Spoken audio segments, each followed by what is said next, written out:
Bien, estamos de regreso para tocar un tema que va marcando la agenda política, porque de un lado, graves imputaciones que alcanzan al presidente de la República, a personas de su entorno, a ministros o exministros, y desde el gobierno una voluntad para acallar a la prensa en su labor de informar a ustedes de cómo avanzan esas investigaciones y si hay avances, porque a veces hay un escándalo, pero luego todo se traspapela y al final los responsables nunca son procesados. Queremos evitar ello y por eso el gobierno ha optado por una ley mordaza, que en realidad lo que busca es que los medios de comunicación no informemos sobre casos de corrupción, porque si hay un fiscal, un juez, un abogado, un operador de justicia que entrega información a la prensa, puede ir preso. Esa es la ley mordaza y por eso hemos invitado esta noche a Patricia Juárez. Ella es congresista, presidenta de la Comisión de Constitución, para tocar este y otros temas. Patricia, buenas noches. ¿Cómo está, Pedro? Estamos alarmados, hemos visto información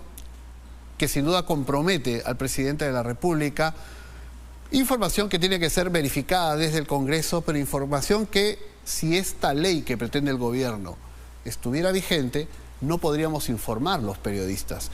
¿En el Congreso hay apoyo político a la ley mordaza?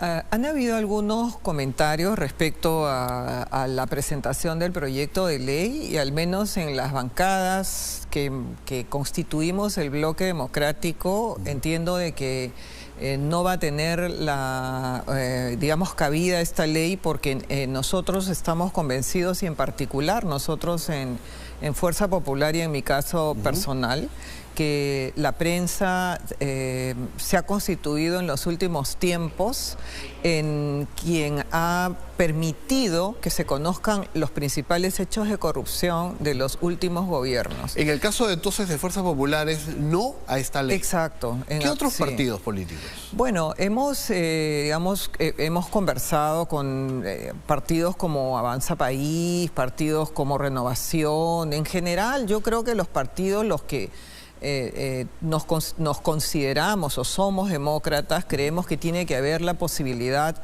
de una información amplia, que tiene que haber la posibilidad de una transparencia mayor cada vez, para que se puedan conocer y podamos todos valorar también los actos del gobierno. Entonces, si el gobierno no tiene más apoyo que la bancada magisterial o parte de Perú Libre y algunos otros aliados, ¿qué pretendería con una ley de este tipo que no va a pasar en el Congreso? ¿Hay tiempo para discutirla esta semana en la Comisión de Justicia? Difícil, porque en ese momento en las comisiones ya estamos nosotros, digamos, cerrando la legislatura. Es muy difícil que este proyecto de ley que ha ingresado recién a la Comisión de Justicia presidida por la doctora Gladys Echaíz pueda convocar, mirar, debatir, pedir opiniones, porque es así como se trabaja un proyecto de ley. Menos podría ir al Pleno. Sí, es un proyecto que quedará para la próxima legislatura. Pero ¿a usted qué le dice el afán del gobierno? Porque este es un proyecto que viene del Consejo de Ministros. Bueno, definitivamente lo que se persigue acá es penalizar el que inclusive los propios imputados en algún momento puedan salir a dar explicaciones a los medios de comunicación, ¿no? Esto, la verdad es que es insólito, creemos que es inconstitucional, porque no se puede impedir que se conozcan, digamos, los hechos materia de un tema que se investiga.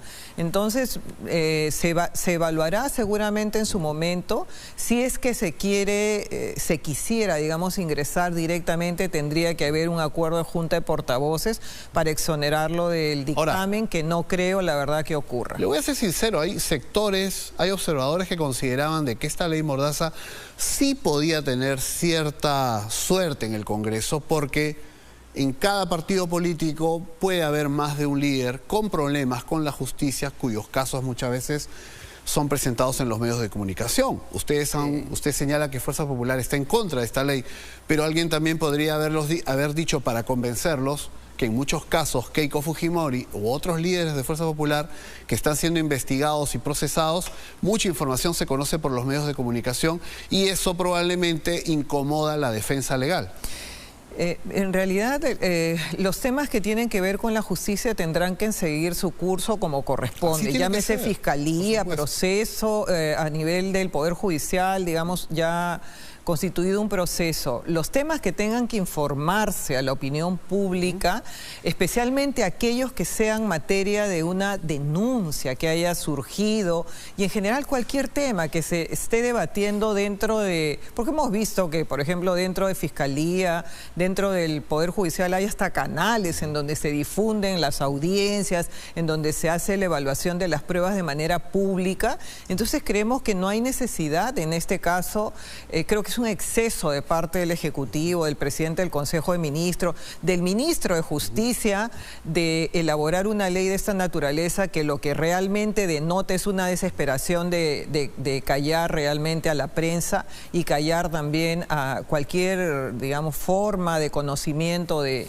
esa norma. A ningún gobierno de turno le gusta que la prensa investigue y denuncie casos de irregularidades, desde los petroaudios, pasando por lo que significó en su momento Alejandro Toledo, Pedro Pablo Kuczynski, hoy con este gobierno, pero nadie se había atrevido a plantear una norma de este tipo que lo que quiere es penalizar a los operadores de justicia, porque ellos dicen, no estamos yendo contra los periodistas, y es verdad, no nos van a penalizar a nosotros, pero la amenaza es sobre aquel fiscal que, por ejemplo, ve que el caso no avanza, que no hay voluntad y que hace la denuncia o que entrega la información, la hace pública, para que los ciudadanos, con su indignación y con su exigencia de que haya justicia, impulsen estos procesos. No, entonces, claro, está descartada la posibilidad de la ley Mordaza. Sí, descartado. La verdad es que yo creo que no va a tener un buen fin, que creo que va a ser una ley más Por más que el jefe del gabinete, señor Aníbal Torres, dice que tiene que pasar, que de justicia. No, una vez que presentan... El Ejecutivo ha presentado muchos proyectos también, ¿no? Que en muchos de los casos han sido declarados de plano improcedentes, como por ejemplo la Asamblea Constituyente. Yo creo que la presidenta de la comisión va a hacer un buen análisis y creo que finalmente se decidirá que pase este proyecto al archivo. Irá al archivo. Bueno, quiero también preguntarle, señora Juárez, por el tema de la bicameralidad, que es un tema que sin duda divide opiniones, porque tuvimos un referéndum el año 2018, donde la gran mayoría de peruanos se expresó en contra de la bicameralidad. Hoy en día hay un sector del Congreso que considera que es necesario ir a una bicameralidad. ¿Y ustedes este tema podrían aprobarlo ya en el Pleno esta semana? Está para ser visto en el Pleno esta semana. Hemos tenido... Ya se comenzó a debatir. Sí, pero hemos tenido 2 días de debate. Hay que recordar también, es importante hacer cómo llegó, cómo se produjo este referéndum finalmente en el año 2018 y además precisar que la ley es muy clara. La ley 26.300 de participación ciudadana señala que pasados los 2 años de haberse hecho una consulta ciudadana, si es que finalmente es rechazada, pueden volver a presentarse y volver a plantearse. O sea, no estamos incurriendo en un aspecto... O sea, ustedes en Fuerza Popular y en una parte importante del Congreso, porque no son la única bancada, ¿están convencidos de que la bicameralidad es buena? Sí, estamos convencidos que es buena. Lo que ya y es además... una diferencia con la posición histórica que ha tenido el fujimorismo, que era de la única bicameralidad por décadas. Nosotros como Fuerza Popular hemos tenido, por supuesto, un amplio debate, porque efectivamente en la Constitución del 93 se estableció el unicameralismo, porque en ese momento lo que se requería era que haya una mayor celeridad en la dación de leyes, porque se requería en ese momento... Entonces la unicameralidad ya quedó desfasada, es insuficiente, ahora ustedes proponen ir a 2 cámaras, 130 diputados, 60 senadores. Así es. ¿Hay los votos suficientes para aprobar esta bicameralidad? Bueno, yo creo que... Se requiere una votación especial, sí, 87 se requieren votos. 87 votos en esta primera legislatura y aprobar, de acuerdo al artículo 106 de la Constitución, en 2 legislaturas sucesivas con los mismos votos. ¿Tienen los votos esta semana? Bueno, nosotros somos optimistas, creemos que esta es la reforma política más importante que requiere en este momento el país. No solamente estamos hablando de la bicameralidad con la finalidad de generar una Cámara de Senadores y una Cámara de Diputados que finalmente constituye esa Cámara fuerte, esa Cámara revisora. Reflexiva le llaman. Claro, pero sí, yo le llamo revisora. ¿Cómo haríamos, por ejemplo, señora Juárez, para...